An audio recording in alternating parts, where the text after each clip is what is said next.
What is happening, people? I do hope you're keeping well. Today, I'm joined for a very special edition. Today, we're going to be focusing on refereeing and officiating. Obviously, been a big talking point with the likes of Blue Card recently. So I am joined by Chris, an expert when it comes to officiating. Chris, how you doing? I'm all right. Just let me turn my mobile off. That's a bit of feedback there. But I'm good, mate. I'm good, mate. How are you? I'm very good, thank you. It's great to have you on, so I'm really, really looking forward to this. But before we do crack into it, big up everyone in the chat. We'll get to your comments straight away. But if you are new to the channel, don't forget to smash that subscribe button to get to 2K by the end of the season. Will be massively, massively appreciated. So thank you very much for that. Get your comments below, get your thoughts, your questions for Chris, and we'll put it to him towards the end of the show. If you are listening on any other podcast platforms such as Spotify or Amazon Music, where it will be uploaded to the day after, then don't forget to give us a follow and a 5-star review. That'd be massively appreciated. We want to kick straight into it, and Chris, I'm going to come to you to kick it off. So talk to me about your refereeing background so people in the chat know. Yeah, okay. I'll do it really quickly because it's probably quite boring. So No, go for it. Yeah, I was a referee for 15 years, qualified in 2000. So I sort of retired a few years ago. Getting old now. But not just that, I did a lot of roles in referee. I loved it, to be fair. So I got involved with absolutely everything I could. So I was a referee instructor, so I'd teach people to pass the qualifications at the start. I was a mentor for new refs. I was a coach for more established refs. I was an assessor for the guys who were trying to go for promotion. And my two probably more sort of advanced roles, I was an FA tutor, which are the people who train the trainers. So we sort of educated the people who coach the referees. And then for 5 years, I was a referee development officer. So that's a full-time job looking after 500 referees, sort of trying to help them right from very beginning match one with a 14-year-old through to more sort of senior guys. And a couple of them actually, which is really nice. A couple of them that I trained a few years ago as young kids there. Doing really well for themselves. So I was watching Liverpool Norwich in the FA Cup last week, and I'm like, oh my God, that's one of my guys on the line. So that was nice.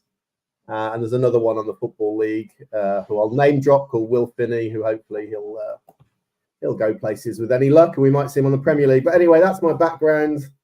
So yeah, it was all of my life for a long, long time. So that's me. Really. Yeah, love it. An amazing background. So thank you very much for that. Now, the big question that obviously a lot of people put towards a lot of people, really. So I'm going to put it out there.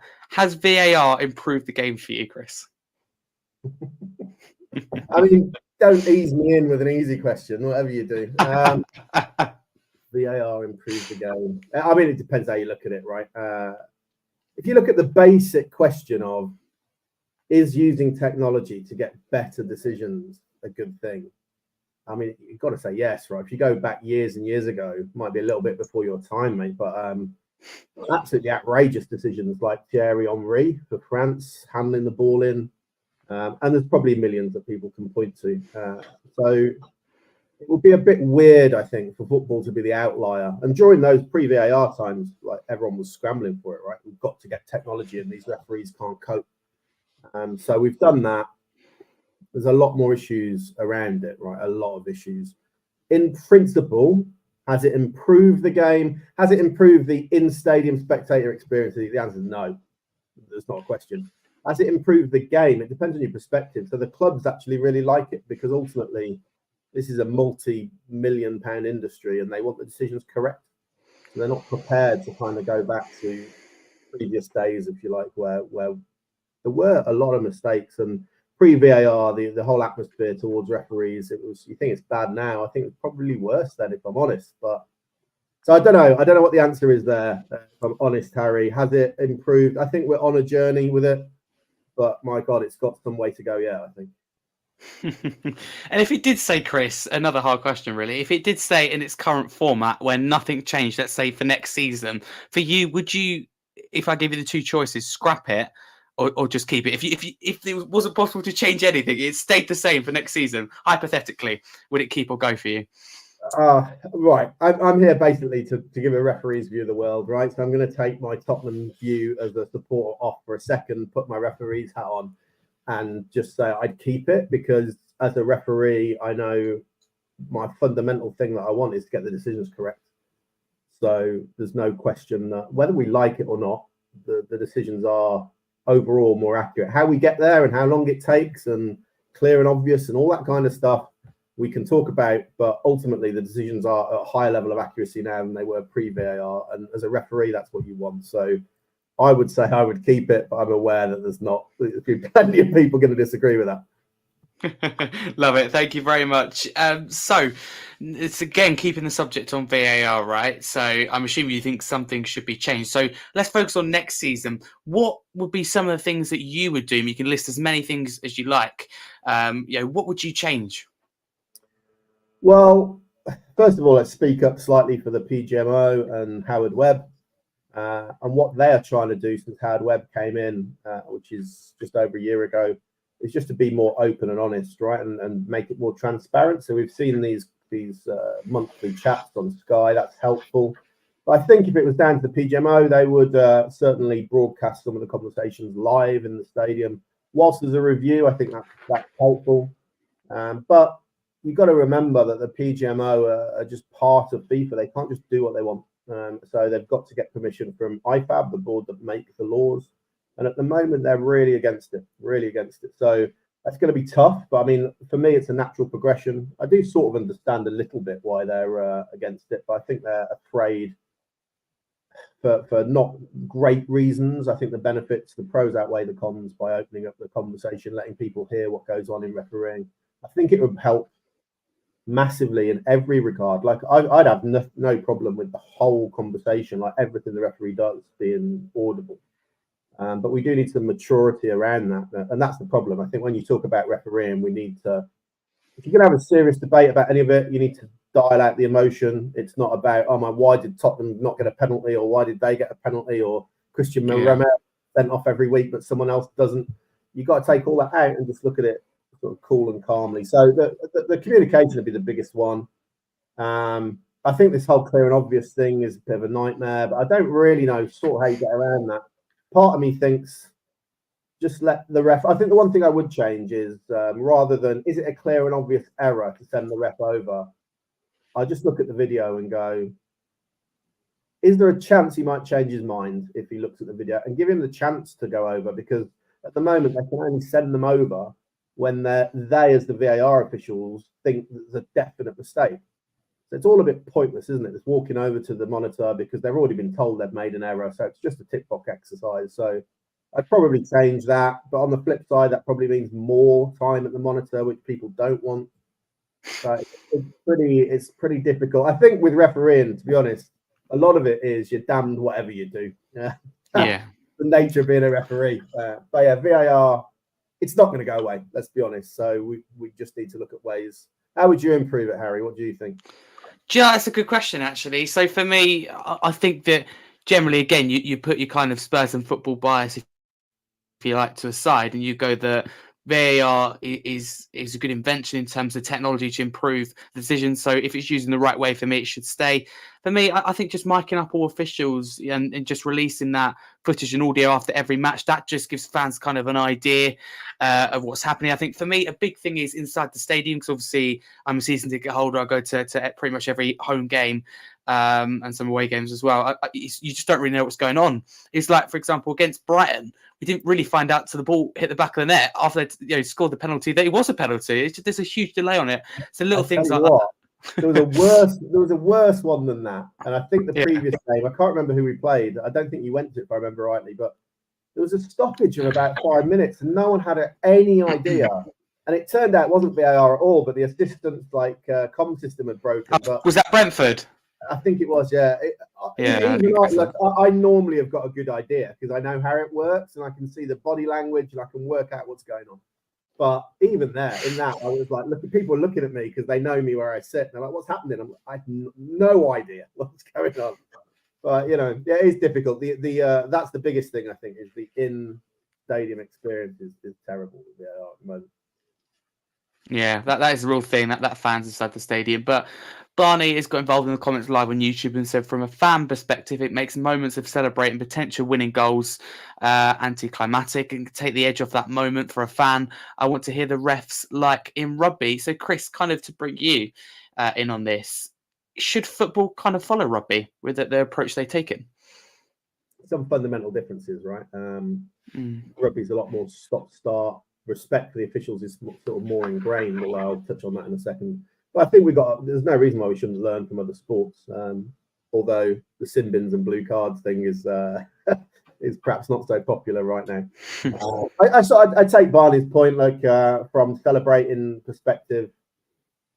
I'm always mildly loath to accept it 100% because when I watch players, I don't think they don't celebrate, but they sort of celebrate and then go, oh, hold on a second. It's almost like they have two celebrations, right? So, it's given now. We'll have another celebration. But the problem with that is you can just take it away and go, okay, we want fans in the stadium to celebrate. What then when VAR spots something that was really wrong with the goal and should have been disallowed?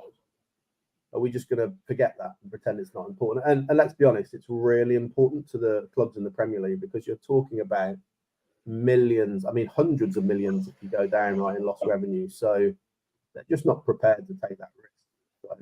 But yeah, I mean, in terms of rugby, the one thing I'd say there though is that they're really different, and the culture in rugby is really different towards referees. But I think I'm going to say something relatively controversial. I think for me that is years and years and years of kind of mismanagement by the governing bodies in football, where they've kind of let referee abuse and the culture around refereeing go so much that we're so far down the line now. And I've just got the AFCON, by the way, just to my right on the screen.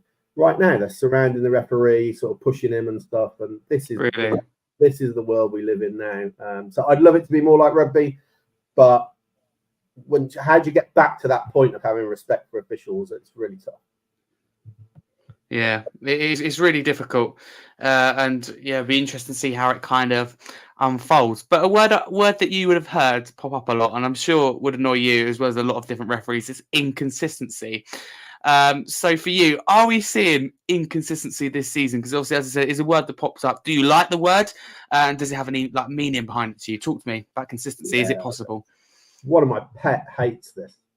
I think what you get there is you'll get people who understand refereeing, have been involved, who won't talk like that. And then you'll get fans from a fan's perspective who don't understand what it's like to referee. Because it seems simple, right? I'm stat in the upper tier, as I know you are, with our great view down on the pitch, and we can see everything, and it all looks really simple. Very different when you're out there. But yeah, I mean, it's a tough one. Inconsistency. So I'd say two main things. One, when has there ever been consistency? It's never been a thing in football, ever. There's no point in any league in history you can point me to where you can go, oh, all the referees are exactly consistent with each other, because they're all different individuals and the laws are subjective. So you go with your dad, right, Harry? Is that right? Correct. Yeah. How often, even just in one game, when you're sat there watching things, are you like, well, I think that's a foul, and then your dad's, well, I don't think it's a foul. Yeah, we disagree. We disagree all the time. From the Van der Ven fouls, that's a definite penalty. Like, you're sure? So we regularly, more than once a game. For all the fans, I mean, referees are no different. They're just human beings, right? So if you view things, interpret it differently to your dad or to me or to someone else, why would the referees not do that? It's just normal. And it's things like, what is a foul? Because I think we'd all agree, like, let's say a shirt pull. If you just grab someone's shirt for a nanosecond and it makes no impact on them, I think we'd all say that shouldn't be penalised. So at what point then should it be penalised? Like holding on for half a second, 1.5 seconds, where it's impossible. You can't start doing things like that and saying, right, if you hold, and even if you did say, right, 2 seconds, people would get the stopwatches out. It's impossible. So inconsistency is kind of a natural part of refereeing. What you want, though, is you want a referee within one game to be consistent. I think that's as much as you can ask, really. One thing as well, on just 1 week to the next, this will be controversial, but yeah, depending on what's going on in the game, referees will handle things differently. So game management is really important. Yeah. And the two sort of examples I would give is we've talked about sort of borderline challenges, right? If things are 50-50, is it a yellow card or is it a yellow or red or an orange or whatever people say? So if you just take an example, one game, say you're refereeing down the park on a Sunday and it's two two church teams, and there's no one wants to put a bad tackle in because it's all well natured, and every time there is a foul, they're picking each other up and apologising and patting each other on the back. You've got 89 minutes and it's all really well natured, and then like a 50-50 tackle goes in. Are you going to show a yellow card then? You'd probably just go, you know what, these guys are so good with each other, we'll just leave it, right? The next week, you referee a local derby that got abandoned 2 months ago because it ended up with a fight and 20 people got sent off. The second the same sort of challenge goes in, you're not going to risk it, right? Because they're all at each other, they're all swearing at each other, they're all having a go at you. So every game is different, and you need to manage it in different ways. Of course, in accordance with the laws, but the laws are just a framework. They're not mandatory some things are mandatory, but not everything. So where referees have discretion, they will use it depending on the nature of the game. We call it the temperature of the game. Even within one game, right, it can suddenly spark for a little 5 or 10 minutes when you need to start clamping down on stuff, whereas later in the game, you might play advantage instead. So all of these things might sort of wind some fans up when they perceive inconsistency, but there's lots of reasons if you're refereeing that you might do things slightly differently. One referee to another is really tough, but within that referee's performance in any one game, they should definitely be consistent. We should be striving for it. I'm not knocking that. It's just something you'll never ever achieve properly. Yeah, no, I appreciate that, because a lot, including myself, we get annoyed when things aren't consistent, but that is really hard. And so thank you for providing that. Good question here from Pil.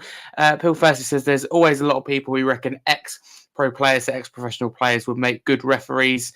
He strongly disagrees, and he's asking Chris, what do you think about it? Look, I mean, give them a chance, but they have had opportunities. Actually, some of them have taken it up and generally not succeeded particularly. I think the first question is, why would they want to, especially if they're pro players? So certainly at the top end of the game, why would they do it? I mean, they know what it's like. They know what the abuse that the referees get in. Why are they going to go, actually, I fancy a bit of that? I can't see it being very attractive, first of all. But if they're good enough, I just don't think they should be massively fast-tracked. They shouldn't be thrown into League Two with their first game. I think that would be crazy. I mean, they could be fast-tracked, I suppose, contradicting myself, but as long as they start at a low level and they prove that they're good enough, then maybe they could move through the ranks quicker. But all you have to do is look online, on TV, any of the media, for some of the comments that ex-pros make. They regularly embarrass themselves for not knowing the most basic of laws. So why they would make good referees when they know the game, all right, but they haven't got the first clue what some of the basic laws are. So generally speaking, not a massive fan of it, but meritocracy, right? If someone wants a chance, give them a chance. If they're good enough, fine, fast track them. But I reckon you'll find the vast majority would not progress any quicker than anyone who's not been an ex-pro, personally. Okay, thank you. It's interesting because obviously, again, that's a thing that, like the word inconsistency, does keep popping up. Now, moving on to blue cards. Also, you've had a lot about them this week, and it looks like they're going to be introduced in football as a part of what's called a sin bin trial. And it just got here: if a blue card is given, the player will be removed from the field for 10 minutes if they commit a cynical foul or show dissent. And this is from Telegraph Football. Chris, do you support the introduction of blue cards and sin bins, or is that the wrong way to progress for you? I support trialing anything. So the reaction to announcing a trial of something, I think, has been mad. Like, people have lost their heads. It's a trial. Like, chill out. I'd trial anything. I mean, one thing I'd love to see trialed is like a challenge system for VAR, like they have in the NFL. Right? But why not challenge stuff? I mean, I'd hate the idea of kick-ins, but Arsene Wenger sort of has suggested that before. But trialing it, I'm not going to object to that. So I'm not against the trial of it. Am I against the principle of it generally? The other thing, people's reactions, is it's very pro-centric. People think about just the Premier League. Now, I understand that, and is it likely to be that beneficial to the Premier League? I don't think so, really. I think the referees can just use what they've already got, yellow cards and red cards. However, 99% of referees are not refereeing professional football. They're refereeing down the park. They're refereeing sort of lower levels. And abuse and behaviour towards referees is absolutely shocking. I mean, unbelievable. People getting assaulted on a regular basis, if not getting threatened. So player behaviour is disgraceful, in my view, quite often. So anything that might encourage people to change their behaviour slightly and might prevent that initial abuse, that initial dissent, I'm kind of for it. So I think it'd work well on lower levels. Professional game, I don't think it would work well. And that's where right now we're supposed to have one set of laws for the whole game. I'd be like, well, I mean, it's so different. I don't know why we need to pretend that the dog and duck down the park on Sunday is the same as what's happening at Old Trafford. I think it's clearly not. So that's my answer really is I think it would be great for referees at the very low level to kind of protect them. But the ones at the very top, they're the ones most capable of dealing with dissent. They don't really need protecting. They've been doing it for years. They're the best referees we've got. So it probably isn't going to benefit the game at the top level, in my view. Yeah, absolutely. Big up to everyone listening live on YouTube. Big up Squiggles. Big up Crazy Maps.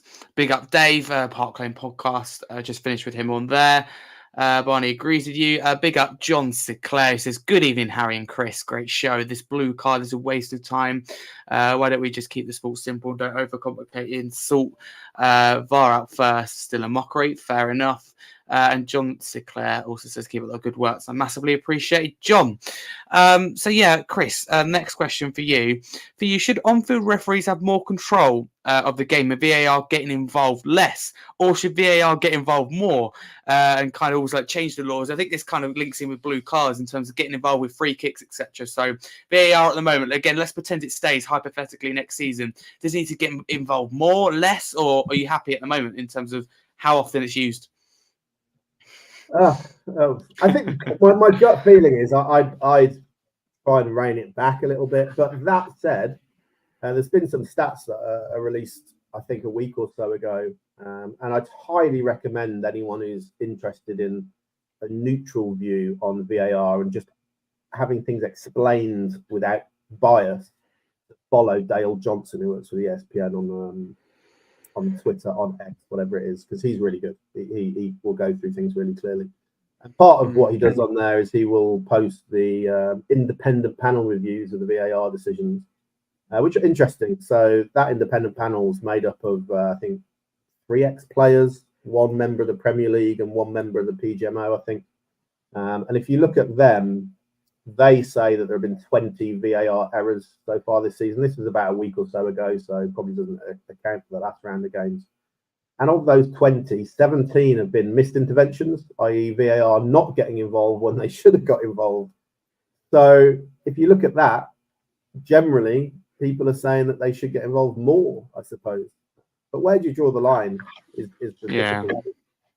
And it's all, I think getting involved more is fine, but you've got to be quicker. Like you can't be having 3 or 4 minutes 10 times a game. It's like that Spurs-Chelsea game. Right? That was absolutely mental. One of the weirdest games I've ever watched in my life. But I felt like there was more VAR checks than there were actual football in that match. So that's not helpful to anyone, right? So, but it's tough. It's tough. They're kind of damned whatever they do, really. Yeah, damned if you do, damned if you don't, one of those situations. But we're seeing managers get a lot of fines and touchline bans at the moment for their behaviour on the touchline, but mainly also their post-match comments, if you like. So for you, how do you deal with this going forward in terms of like, and it kind of goes into like managers, keeping within their technical area and just generally behaving themselves. So what's the best way of doing it? Is the fines the right way to go about it? Fines mean nothing, does it? I mean, unless you're going to start fining these guys like 10 million at a time, which they're obviously not, then 20 grand. I'm picking out random numbers, but 20 grand to. I mean, we had Conte, right? He was pretty bad for referee abuse, but the guy's earning 15 million a year or something. I mean, it's just peanuts, right? It's just irrelevant. But this is where I think football's got a big. Football fans in general and football as a whole has got a big issue to kind of get round because, first of all, why are people getting upset? maybe a bit about education, but I can accept that they're getting upset because referees make mistakes or VAR is not good enough. Fine. Next question, how do we improve that? Well, we don't improve it by making refereeing such a toxic thing to do and allowing everybody just to take pot shots and abuse the ref. Like I said, the guys in the Premier League, they're the most equipped to deal with it. But you've got to think, what message is this sending to be honest, Harry, people like you, right? You're the absolute perfect demographic of the next generation of Michael Olivers or whoever. But I don't know. I mean, I'd be interested in your view when you look at referees sort of being criticised all the time, surrounded by players, like just happened in the AFCON, being mocked like Arteta's done, or many other managers as well. What does that make you think? Does that make you think, oh, I really want to go and do that? Personally, I wouldn't want to be a referee, and I know this is an opinion of a lot of people, purely because you think about it, the abuse you get from players, from managers, from fans. Yeah, of course, you do it for the money, and it's quite a fun thing to do. I always love the thought of being, on the pitch with amazing players and just being involved in football. It's just an amazing thing. If you think about it from the outside, it seems like a good job. I think if you dive deeper, which you've kind of exposed here, that we all kind of know but turn a blind eye to, and for me, it just is a job you want to ignore. And that kind of leads me on to the next thing, Chris, about abuse from players, because we all can agree it's wrong, and we see it a lot. We've seen awful instances in other countries where it's become physical, and both with managers and players. Just for me, it just seems to be getting worse every year. So how do you stop it? What's the best form of discipline for you when it comes to this? That players go, do you know what? Like with rugby, they're so kind to officials. How do you kind of get to that? It doesn't really bother me at the top level because, like I said, the referees aren't. They're the most supported. They're the most well equipped. They're the best we've got. So Michael Oliver's not going to suddenly quit next week because some players had a go at him. That's not going to happen. But it's a crisis for the game overall. There's not enough referees to cover matches across the country, so loads of games go without referees, and then you just have the attitude generally towards them at a lower level. And this was my job, right? This was part of what I had to do, like Monday mornings coming in, dealing with the fallout from the weekend. It was always great fun. But the hardest one, to be honest, were the calls I used to get on a Monday from parents whose 14-year-old or 15-year-old had gone out to referee, maybe for the first time at the weekend, and get confronted. And this is regular, right? I'm not blowing this up as a one unusual occurrence. This is happening all the time around the country. Adults confronting kids, threatening them, and like it could be their first game. I mean, we even saw, for anyone who saw it, quite an interesting post about 2 or 3 months ago on Twitter from Carl Henry, used to be a professional footballer for Wolves and Stoke, saying how kids should not be refereeing the under-14s or the under-11s. And I'm like, well, where do you want them to learn? Yeah, this is exactly. Where do they start? Yeah, exactly. I've never known anything like it, where you qualify and then a 14-year-old in his first game, or even an adult, doesn't really matter, turn up for your first match and they expect you to have the standards of Howard Webb or Michael Oliver. It is just crazy. And if you don't, you get abused. So how do we deal with it? I mean, it needs to be a whole wider game thing, really. I mean, it's easy for me to say, and people will just be cynical because I'm from a referee background and say we need to punish people harder. But whatever we've done to this point clearly hasn't worked. So how do you stop that abuse at lower level? I mean, I think much stronger punishments. We've seen plenty of examples of referees even been assaulted where people just get a couple of months bans or something. It's crazy. Yeah, that's really tough. But that's the critical problem for refereeing as a whole to solve, because the top ends, we can talk about all this stuff, but the next generation, if you want referees to improve, you've got to have more people coming through, and that will improve the quality. But whilst you make it so unattractive and you subject the next generation to abuse when they're just trying to learn, like when you're a junior doctor, I suppose, you qualify as a doctor, you become a junior doctor. On day one, I've never known anybody say to a junior doctor, well, why can't you do brain surgery? I've only just qualified, right? I need years to get to that level, but it just doesn't happen in refereeing. It's like you've got to be perfect from day one. And until that changes, we'll always have problems, I think. Yeah, absolutely. Thank you, Chris. But I'm glad you kind of mentioned it there, because Yeah, we see abuse at officials from the top level, your Premier Leagues and your leaguers, etc. But you also see it, over your local recreation ground, with your kids' team and abuse towards official who volunteers to do it. And we care about the game, and I believe that what does comes down to. But sometimes you need to look at the bigger picture and go, look, it's a human at the end of the day, and they're not meaning any harm. So it's hard as someone as a fan. I get annoyed with officials sometimes, but I look at it and generally go, let's not blame the official. And let's take responsibility for our own performances and what actually went wrong. Okay, the decision didn't go in our favour, but what could have we done better? It's for me, just looking at it in a completely different way. But Barney does say here that he wouldn't want to be a ref either because there's too much abuse, and he feels for everyone and should be able to do their job without fear. It's just a job at the end of the day, isn't it? So it's also precedent, isn't it? So, and that's where the Premier League does come in. So you look in rugby. I'm not saying rugby's perfect, but generally you'll see them. They'll call the referees sir, or I was watching that clip I sent you earlier with the lady referee. I'm not quite sure what they call the lady referees, madam maybe, or miss. I don't know. But there's respect there, and that's the default. The default isn't for the coaches to come out after the game and start going, well, the referee this, the referee that. There's an acceptance of it won't always go your way, and there's respect inbuilt. And funnily enough, at grassroots rugby, again, I'm not saying it's perfect. I know there are issues, but that's replicated, generally speaking.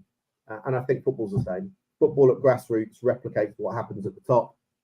And this is part, we talked about being mic'd up and that. I think this is part of why they don't want to do it, is because one thing it will expose, they did do it actually many years ago, around 1990, they did mic a referee up.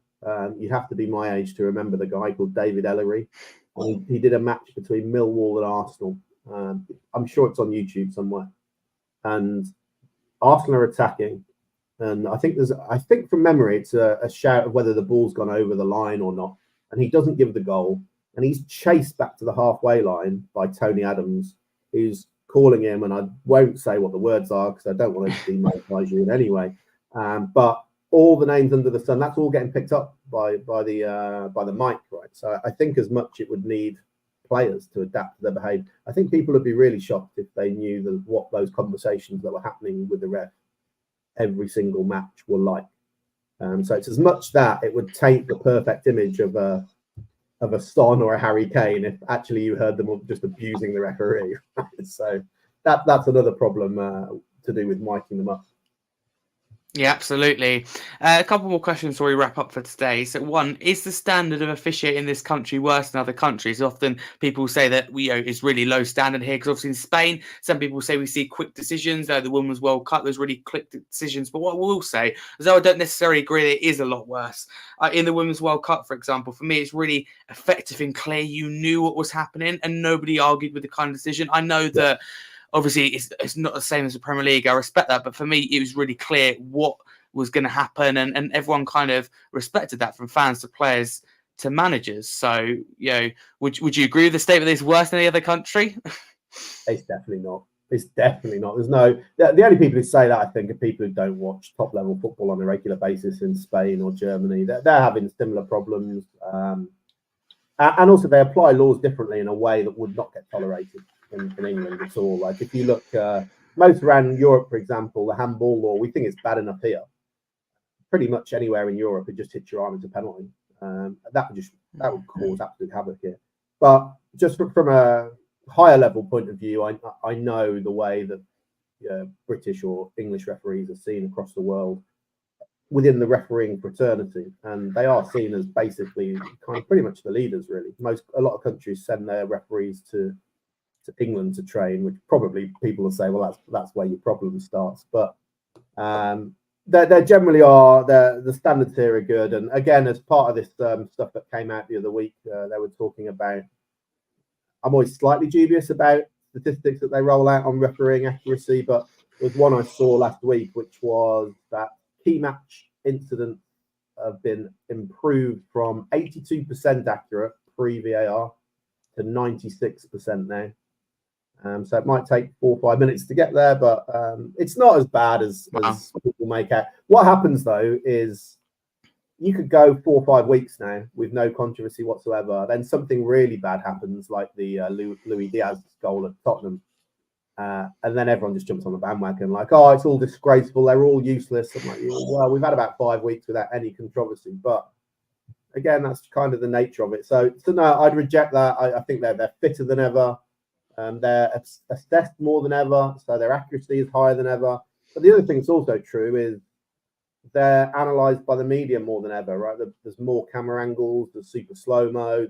I do love it when you see on any show, it doesn't matter where, the pundits like debating it for 5 or 6 super slow-mo replays from 6, 7 different angles. And then at the end of it go, well, it's clear the referee should have given this. I'm like, well, hold on a minute. That poor guy's only got, or woman has only got one view at full speed, at ground level. But it's easy to say, like, everybody's a ref, and they from high up where we sit, it's dead easy to see. Also, you only, when you think the referee is wrong, they're not necessarily wrong, right? It's just your opinion of what you think the law is. So a lot of the criticism when people are going, well, the ref's got that wrong, because they don't understand. I saw it today with the Saka penalty for Arsenal. Rounds the was it Saka? Or was it the United game? I'm trying to remember now which game it was. One of the games today. I know the keeper took him out. It was today. And Twitter blows up. How's it not a red card? He's last man. Well, because the law's changed. That's why. And the last example on that before we move on. Yesterday's handballs. So there were a couple of controversial ones yesterday. Yeah, Luton was one, wasn't there? Luton. I think there were 2 in that game, right? And I was watching Match of the Day last night. And the criticism that Paul Tierney got as the VAR, I can't remember who the ref was in that game, but they're getting criticism of how can they think that's handball? Well, hold on a minute. They might not, but their job is to enforce the laws that are written by IFAB and FIFA. They can't just go, oh, we disagree with that law. We won't bother with it today. The law currently says, for example, that if your hand is above shoulder height, it doesn't matter of the context. That's going to be a penalty. Referees might not always agree, but it really winds me up when referees get criticism for applying the laws correctly. The law might be crap and the law might need changing. That's not the referee's fault. Let's be clear. They're there to apply them as they're written. Is this on the media, though, for you, Chris, for not making... It kind of links into 2 things, really, because us fans, we didn't know the laws. Like, until you kind of... before we organising this show, I didn't really know it's kind of subjective and it's based off kind of more opinions. You just don't know that. So should it be made clear? And also, like you say, like there's nothing now about, because there's nothing controversial to talk about. Whereas if there is something, there's a lot of criticism of referees that is pushing our media. So do you think the media are kind of responsible for some of the abuse that referees, etc., face? Because I certainly think they are. Yeah. Well, I think they should have at least a reasonable understanding of the game. If you're commentating or you're a pundit, I'd say most weeks I'm embarrassed by some comment that someone makes who's an ex-pro or whatever, who you think would know the laws inside out, and they clearly show they don't. So I don't think that helps at all. But on these sort of subjectivity, just take 30 seconds to have a potted history of the handball law. So if you go back a few years ago, it was just in the opinion of the referee, is it deliberate, basically, was the law. But no one was happy with that because it's so subjective that, in my opinion, what's deliberate and your opinion, what's deliberate. So you get loads of inconsistency, right? So referees get criticised for that. So FIFA and IFAB sit down and go, right, well, how can we improve that? And so they changed it. And they changed, one of the things they changed it to is if the person assisting or the person scoring handles the ball in any way, whether it's deliberate or not, the goal gets ruled out. So that became the law because people weren't happy with the subjectivity. Then what happens? You get goals like, again, I'm going to give Tottenham examples because it's the ones I remember. We played away at Sheffield United about 2020. Lucas Moura falls over, gets the ball belted against him, and it hits his arm on the floor. Nothing he can do about it. Rebounds to Harry Kane, who scores. It gets disallowed. Absolutely ridiculous, but that was what the law was. So now they've changed it so that, okay, well, it doesn't matter whether the person assisting handles it or not. It's just the goal scorer. This is what happens in every law. People aren't happy with it being kind of vague, but if you then try and narrow it down, there are always examples where people hate that as well. So it's a constant search for how do you write the handball law or almost any law in such a way that everybody's happy with it, it's fair, and it's crystal clear in every single scenario what the decision should be. I mean, because if it was that simple, someone would have done that by now. And because they haven't, this is the problem. Try and write down a definition that works in every scenario for anything. Shirt pulling, fouling. You'll find it's actually impossible to do that, and that's why we're always chasing this end goal where everything's perfectly clear. We'll never ever get there. No, that just is the reality. That kind of wraps us up nicely for this special show. So massively appreciate it. Thank you everyone in the chat listening live on YouTube for your comments, for your questions. I hope we shout you all out. So any last minute questions, do get in the comments below. Any last comments, so we will bring them up. If you are listening live on YouTube, don't forget to smash that subscribe button. It will be massively appreciated. Go check out our sponsors, Secureit VPN, as well. If you are listening on any other podcast platform, don't forget to give us a follow and a 5-star review. Fred says, before we do wrap up, Fred says it might just be me, but I like the idea of a blue card because if there's a tackle where it's too bad for a yellow, but not enough to a red, that's where it's necessary for me. Fair enough. There we go. Good to get someone else's opinion, because I've seen a lot of negative things about the blue card. So thank you very much, Fred. Barney says, great show, Harry. Great to meet you. Chris, a big up Barney as well. He says, thank you for answering my question, Chris. So yeah, big up everyone. And most importantly, big up Chris. Thank you very much for coming on. And I do hope you guys enjoy it. Chris, where can people find you? I'm not a podcaster like you, mate, so I'm not really too worried about it. But if you were, I'm just on Twitter, really, you'll find me ranting and raving and trying to defend referees generally under that handle at SpursCC. Aside from that, that's pretty much it. But if you've got any refereeing controversy that you want to discuss in a Spurs game, mate, you know, you can always give me a shout and I'll come on and annoy everybody by giving a referee perspective. No, absolutely. This is maybe something we should do more often. First time we've done anything about refereeing on the channel. Obviously, there's a lot of criticism. Obviously, I have shows every week, and we I don't think I've ever got a show without referees being criticised. So I just thought, you know what, let's get a different point of view of this and let's provide vital context. So thank you very much, Chris, for that. So yeah, if you want to follow me, you can there, HarryScarf22. But like I said, most importantly, follow Chris on all socials and don't forget to subscribe to the channel. Big up, everyone. Have a fantastic evening, and as always, up the Spurs.